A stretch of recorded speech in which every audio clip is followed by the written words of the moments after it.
جب آدم اور حوا کو زمین پر بھیجا گیا تو اللہ نے انہیں اولہ سے نوازا۔ ان میں دو بیٹے تھے، حابل اور قابل۔ دونوں خوبصورت اور مضبوط تھے۔ حابل پکیزہ دل، فرم بردر اور اللہ سے ڈرنے والا تھا۔ قابیل تاہم مغرور اور حسد کرنے والا تھا۔ اس کا دل تکبر اور نافرمانی کی طرف مائل تھا۔ ابلیس کا چھوڑا ہوا ایک نشان جو آج بھی بنی نوع انسان کے درمیان سرگوشی کرتا ہے۔ حابیل ایک چرواہا تھا جو بڑے دھیان اور صبر کے ساتھ ریوڑ کی دیکھ بھال کرتا تھا۔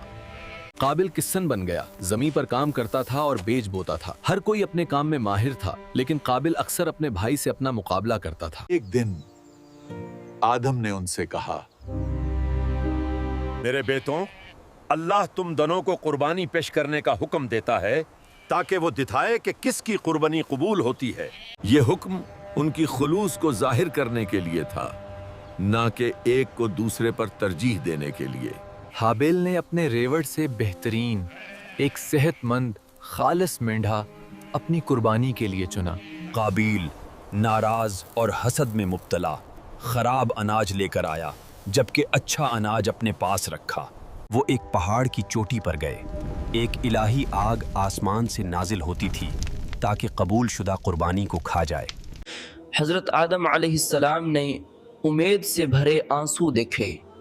آسمان سے ایک روشن شعلہ اترا اور حابیل کی قربانی کو کھا گیا۔ تاہم قابیل کی قربانی کو چھوا نہیں گیا۔ نشانی واضح تھی کہ اللہ نے قلب سلیم کو قبول کر لیا۔ قابیل کی آنکھوں میں حسد کی آگ بھڑک رہی تھی۔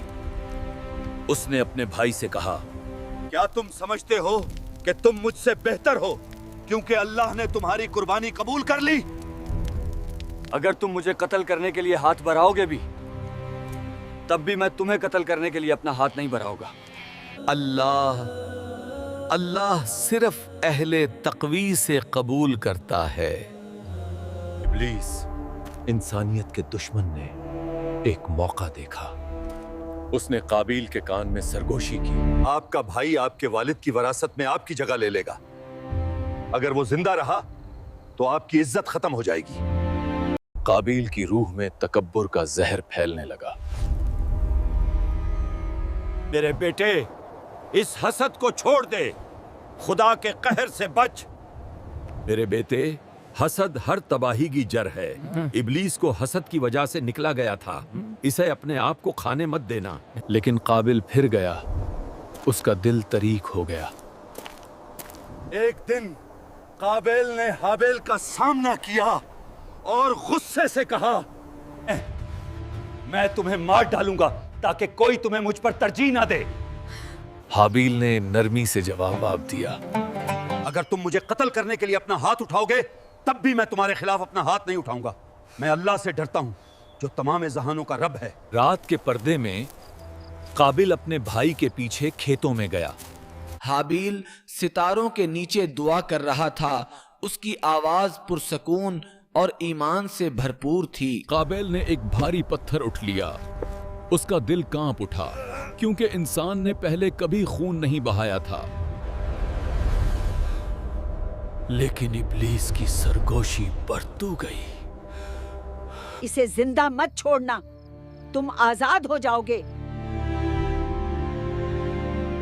غصے کی ایک چیخ کے ساتھ قابل نے اپنے بھائی پر وار کیا۔ یہ انسانی تاریخ کا پہلا قتل تھا۔ آسمان کے فرشتوں نے گرہ کیا اور زمین غم سے لرز اٹھی۔ قابل اپنے بھائی کی بے جان لاش کو دیکھ رہا تھا۔ دنیا خاموش اور خالی محسوس ہو رہی تھی۔